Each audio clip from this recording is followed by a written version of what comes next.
अमरावती जिल्ह्यात आता पुन्हा कोरोनाचा भडका वाढत आहे। गेल्या 4 दिवसांपासून 350च्या जवळपास नवीन कोरोना रुग्ण आढळून येत असल्याने आता पुन्हा प्रशासनाला डोकेदुखी झाली आहे।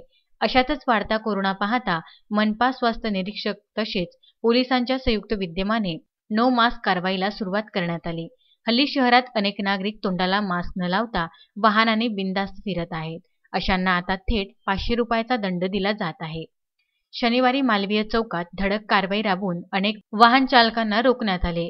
काही नागरिक पळून जात असताना पुन्हा त्यांना थांबवून त्यांच्या हाती 500 रुपयाची चालान दिल्या गेली। मात्र या दरम्यान 2 युवकांनी थेट पोलिसांसोबतच हुज्जत घातली।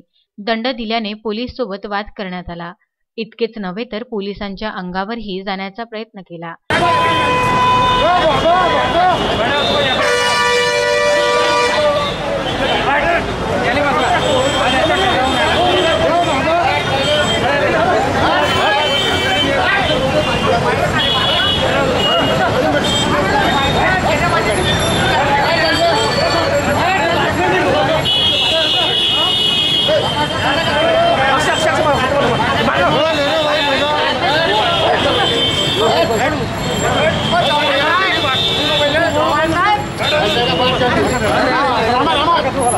अशावेळी या ठिकाणी पाहणाऱ्यांनी एकच गर्दी केली होती। शेवटी पोलीस वाहन बोलवून त्या युवकांना वाहनात बसविण्याचा प्रयत्न केला, तरी सुद्धा अनेक वेळात त्या 2 युवकांची पोलिसांसोबत झटापटी निर्माण झाली। शेवटी युवकाला वाहनात जबरदस्तीने कोंबून पोलीस स्टेशन येथे नेण्यात आले। या कारवाई दरम्यान शासकीय रुग्णालयातील परिचारिकेने तोंडाला मास्क न बांधल्याने तिला सुद्धा महिला पोलीस कर्मचाऱ्यांनी खडेबोल सुनावले।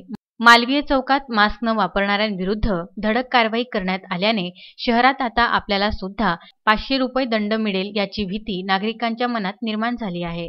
त्यामुळे नागरिकांनो, आपणही स्वतः काळजी घ्या, तोंडाला मास्क लावूनच बाहेर पडा, सॅनिटायझरचा नियमित वापर करा, सार्वजनिक कार्यक्रम घेणे आता तरी टाळा, अन्यथा पुन्हा अमरावती जिल्ह्यात कडक संचारबंदीची वेळ येऊ शकते। अजय शृंगारे, विदर्भ न्यूज, अमरावती।